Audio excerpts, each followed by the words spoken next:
Hello students, जोहार। हम doctor Anupama Mishra, lecturer Marwari college Ranchi, विषय नागपुरी। आज हम रौर मन के 12 इलेक्टिव कोर्स कर किताब टोंगरी और पझरा में संकलित कहानी गहना के पढ़ाब, जे कि शकुंतला मिश्र कर लिखल कहानी है। सब ले पहले हमरे इकर सारांश के जानब और आखिर में इकर समीक्षा करब। इ नियर कहानी कर सारांश और समीक्षा दुयो कर जानकारी आज हमरे के मिली। तो आओ हमरे गहना कहानी के जानब। गहना शकुंतला मिश्र कर लिखल एगो सामाजिक कहानी है। शकुंतला मिश्र आधुनिक नागपुरी साहित्यकार है कैं, जे कि स्कूल कर बेरा से ही कहानी मन लिखे शुरू कर दे रहें। एखन हो नागपुरी भाषा साहित्य कर विकास में लागल हैं। नागपुरी गद्य पद्य व्याकरण कर संगे संगे नागपुरी शब्दकोश कर हो ई रचना कर हैं। इनकर कहानी बड़ा मार्मिक और मन के छुए वाला होवेला। एहे नियर एगो सुंदर कहानी है गहना, जे कि रौर मन के आज हम पढ़ाब। गहना कहानी ग्रामीण वातावरण में लिखल जा है, जे कि एगो मध्यम वर्गीय किसान परिवार कर कहानी है। पहाड़ तरिया सारू पहाड़ कर अंज खंज बन भीरे एगो गांव है लाठा टोली, जहां बैजनाथ बड़ाइक एगो किसान हैं, जिनकर भरल पूरल परिवार है। इनकर सोझ सुभियार मुदा होशियार जनाना है। दुईगो बेटा हैं, सुरेंद्र और महेंद्र। बड़ बेटा सुरेंद्र कचहरी में मुंशी हैं, जेकर शादी हो जाहे। इनकर बोहरिया कर नाव लक्ष्मी है। जैसन नाव उसने रूप और गुण, सब कोई के खुश राखेना। इनकर 4 गो छोट छोट छुआ हैं, 3 गो बेटी और एगो बेटा, जे कि कोरा में है। बैजनाथ बाबू कर छोटका बेटा कर नाव महेंद्र है, जे कि भागा जोगा मैट्रिक तक पढ़लक और पढ़ाई छोड़ देलक। मुदा काम है दादा कर दुइयो बेटी के स्कूल पहुँचाए और लाने। बाँचल बेरा में ताश खेले, चाहे मछली मारे, चाहे छुआ मन कर से खेले। छुआ मन से उनकर बड़ा लगाव है। कमाई धमाई कोनो नखे, मुदा घर कर बड़ा दुलरवा और सब कर मन मोहे वाला है महेंद्र। बैजनाथ बाबू के खेत डाँड़ से, सुरेंद्र के कचहरी से और पुतौ के घर कर काम से फुर्सते नहीं मिलेला। छुआ मन अपन काका और आजी आयो संगे लागल रहेना। बड़ा सुख सच से ई मन समय बीतत रहे। बड़का बेटा सुरेंद्र एक दिन बड़का गो कटहर कीन के लाइन रहें, जे कि बड़ा स्वाद रहे। उकरे मंजी के महेंद्र बारी में रोप दे रहें, जेकर से एगो बुदा बाढ़लक। सब कर देखभाल और दुलार से बड़ा जल्दी लुहलुहाल बाढ़ गेलक कटहर। सबके कटहर फरेक आसरा रहे। छुआ मन के काका कर रोपल कटहर गछ से बड़ा अपनौती रहे। काका जखन बारी पटातें, छुआ मन उनके गुड़ियात रहत रहें। आजी आयो संगे खुखड़ी बिछेक जात रहें और धीरे धीरे इमन कर जिंदगी बड़ा सुख सज से बीतत रहे और कटहरो गछ धीरे धीरे बाढ़े लागलक। तले कटहर में फर धरलक। आजी आयो नातिन मन से कहलें, कटहर फैर है, अबरी जरूर तोर काका कर बिहा होवी।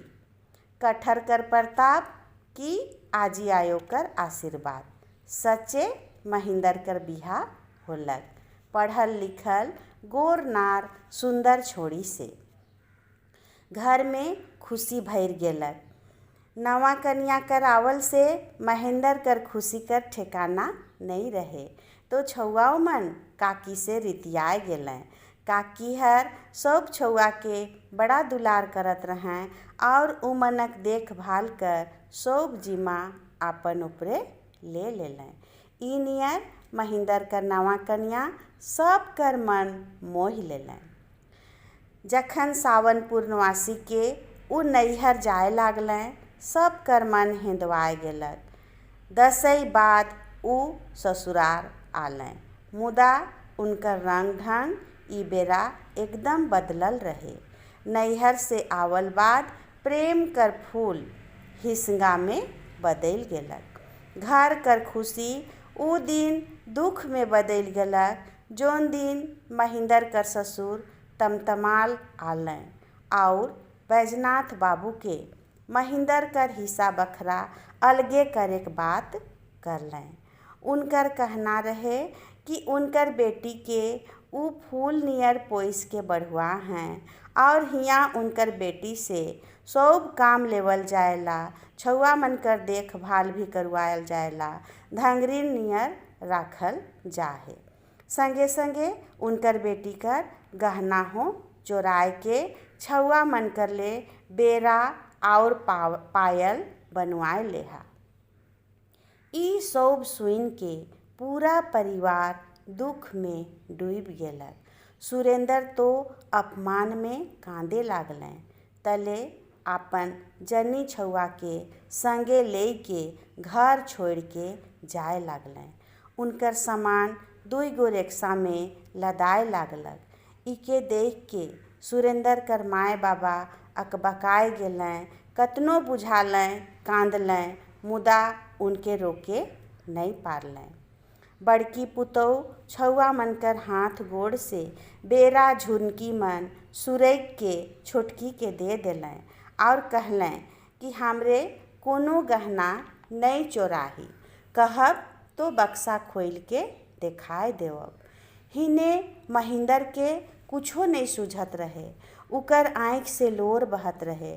उ 2 कटहर के तोड़ के आनेला और अपन भौजी के कहेला कि ई घर में तो सौ दादा कर करल है के, मोर तो कोनो नखे। एहे कटहर मोय जियाए रहूं, पहिल फर है के रौर मन कर बेगर इके मोय का करमू, कह के झरझराए के कांदे लागलक।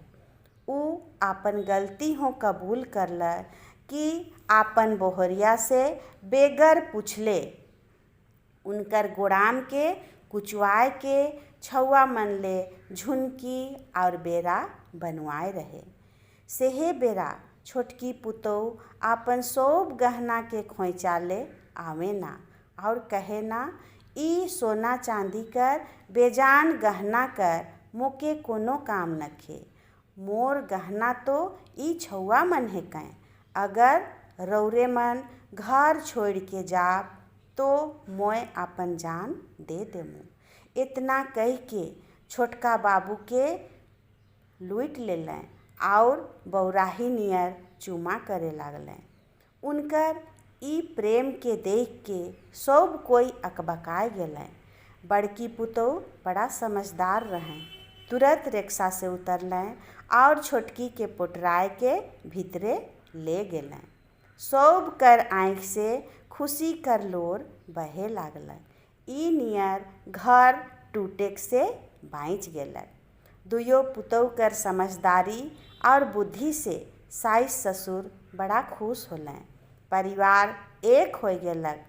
बैजनाथ बाबू अपन छोटकी पुतौ कर लूर अकील कर सराहना करे लागलें कि पढ़ल लिखल छोड़ी केकरो कहल से नहीं चलेला, मुदा बेरा रहते सब के संभराए लेलक। एहो सच है कि जब घन करिया अंधार घेरेला, आदमी के कुछो नहीं सुझेला, से बेरा आशा कर किरण जरूर दिसेला।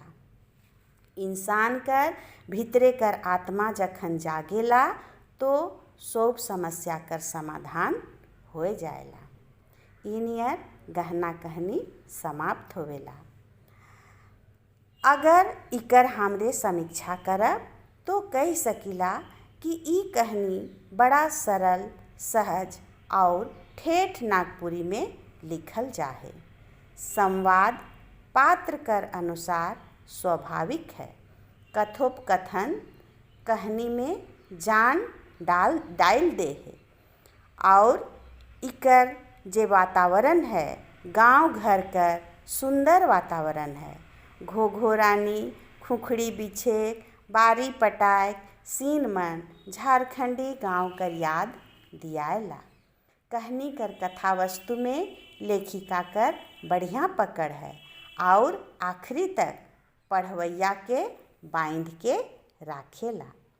ई कहानी ई संदेश देवेला कि घर कर बात के बाहरे नहीं करे के चाही, इकर समाधान घर में करे के चाही। एहो बताएला कि आदमी में अगर निहुरे, माफ़ी मांगे और परिस्थिति कर अनुसार चले के बुद्धि रहेला तो घर कहियो नहीं टूटेला, घर कर एकता बनल रहेला। लेखिका ई नियर ई कहानी में आपन उद्देश्य के बताए के में सफल हुए हैं। ई नियर गहना कहानी एगो सफल कहानी कर श्रेणी में आवेला। तो आज हमरे जान ली गहना कहानी कर सारांश और समीक्षा। तो आज ले इतने, धन्यवाद।